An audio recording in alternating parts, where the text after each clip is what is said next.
سۆران شاری پێکەوە ژیانی ئاینەکان دەوڵەمەندە بە فەرهەنگ و کەلتوری هۆز و تیرەکان.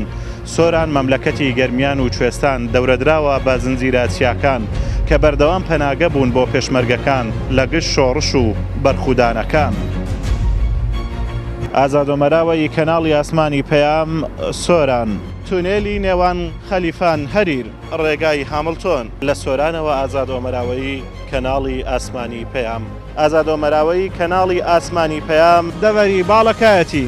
لە پایتەختی میرنشینی سۆرانەوە ئازادۆمەراوەی کەناڵی ئاسمانی پەیام.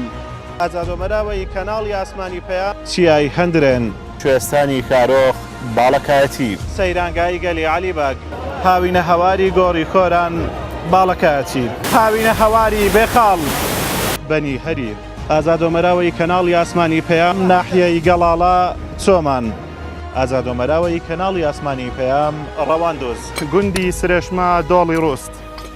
ئازادۆمەراوەی کەناڵی ئاسمانی پەیام دەڤەری برادۆست، گوندی هەسنان ناحیەی دیانە. ئازادۆمەراوەی کەناڵی ئاسمانی پەیام بناری قەندیل.